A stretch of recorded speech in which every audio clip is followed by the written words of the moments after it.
할렐루야. 여러분 모두를 축복합니다. 여호와는 나의 목자시니 내가 부족함이 없습니다. 고백하는 여러분 모두 여호와 이레 여호와 니시의 날이 되기를 축원드립니다. 오늘은 3절 말씀부터 묵상하겠습니다. 기도합니다. 영광과 감사와 존귀가 하나님께 있습니다. 온 마음으로 하나님을 사랑하며 주력교의 말씀들을 사모하게 하시니 감사합니다. 하나님, 이 말씀이 우리 심령 가운데 깨달아져서 이제는 신앙의 고백이 되는 은혜가 있기를 원합니다. 회복의 역사가 있기를 원합니다. 하나님께 영광 돌린 역사가 있기를 원합니다.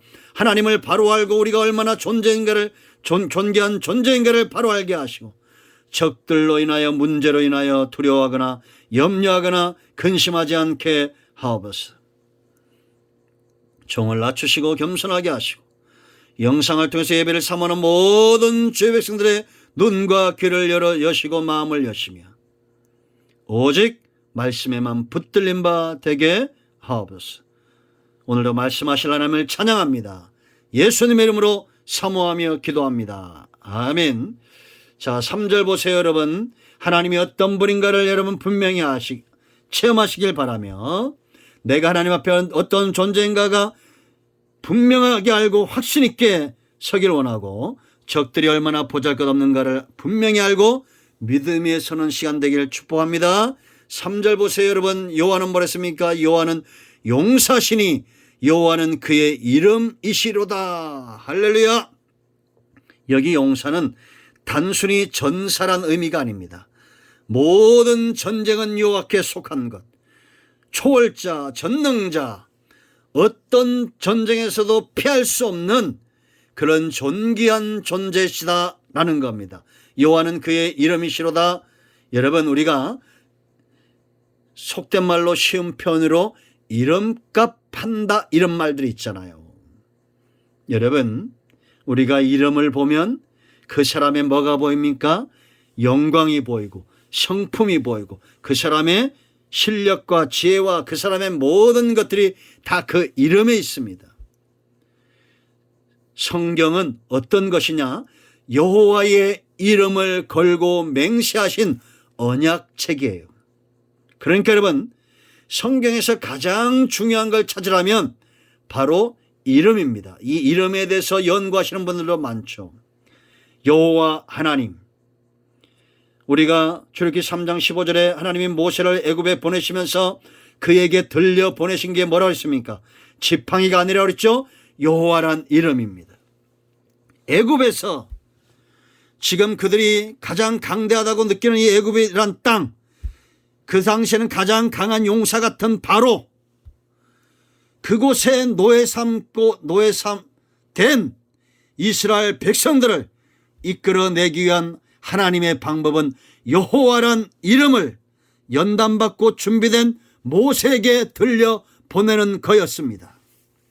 그러므로 애굽에 있는 백성들이 들어야 될 복음은 여호와란 이름입니다. 이것은 오늘날도 마찬가지입니다. 저와 여러분이 세상의 압제와 바로의 노예로 있었던 이스라엘처럼 사단의 노예가 되고 문제의 노예가 되고 여러 가지 환경 속에 어려움에 있다면 예수님 이름 붙들고 일어나세요.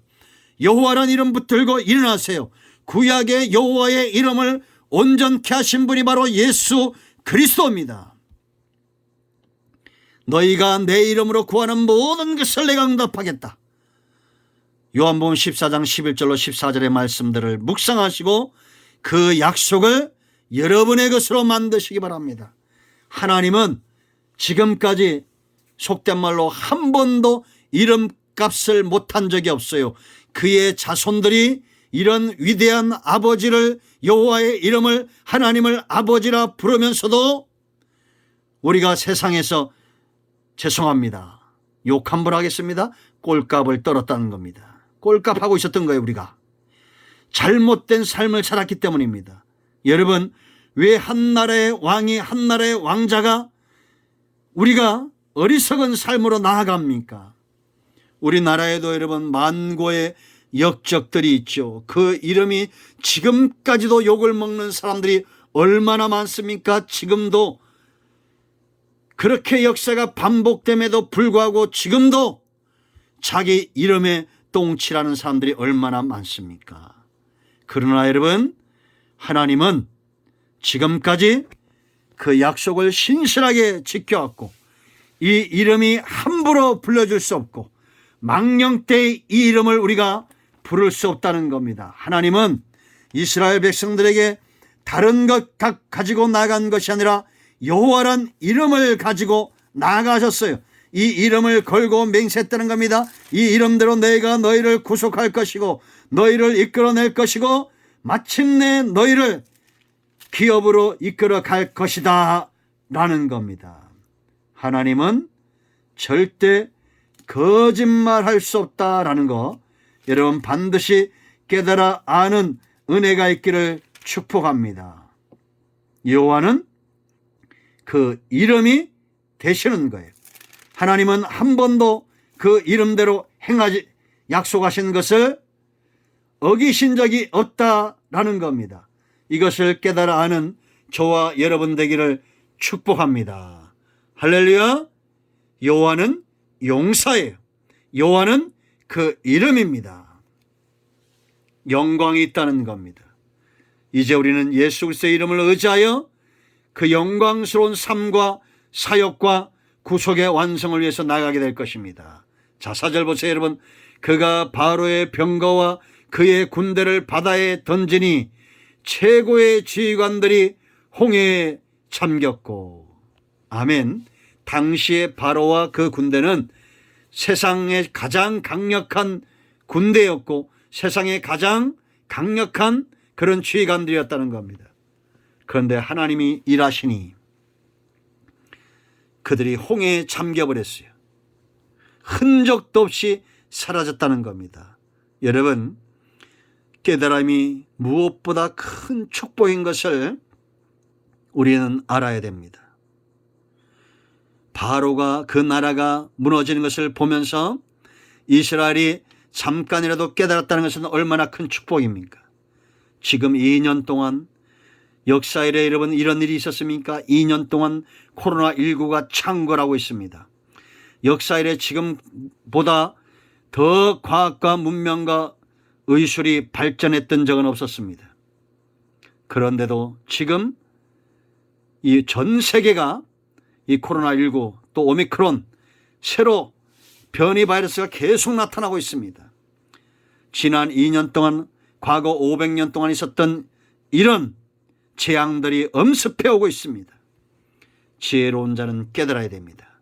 하나님이 마지막 때 주오실 날이 멀지 않은 이러한 때에 전 세계를 흔들며 미국도 중국도 일본도 그 어느 나라도 하나님의 이 전능의 손길에 벗어날 수 없음을 분명히 보여주고 있다는 겁니다. 자, 5절 보세요. 깊은 물이 그들을 덮으니 그들이 돌처럼 깊음 속에 가라앉았다라는 겁니다. 여러분, 큰 유조선이나 컨테이너선들 있죠. 길이가 수백 미터 됩니다. 막 300m, 400m 되는. 그런데 그런 큰 배도 망망대해 나가면 흔적조차 보이지 않습니다. 멀리서 보면. 하나님 보시기에 세상이 그런 겁니다. 애굽도 지금 이 시대의 애국 같은 나라들도 전부 하나님이 가라앉히시면 돌처럼 깊음 속에 가라앉을 수밖에 없는 존재다라는 겁니다. 아멘. 그러므로 여러분들 가운데 지혜가 있다면 눈이 열리고 귀가 열려져서 하나님을 이처럼 바로 알고 세상의 어떤 문제들도 하나님 앞에서는 홍해에 가라앉은 바로처럼 애굽처럼 될 수밖에 없다는 것을 깨달아 아는 은혜가 있기를 축복합니다. 자, 6절 말씀까지 보고 말씀을 마치겠습니다. 여호와여 주의 오른손이 권능으로 영광을 나타내시니이다. 여호와여 주의 오른손이 원수를 부수시나이다 라고 말합니다. 하나님은 원수들에게 영광을 빼앗긴 적이 없다고 말했죠.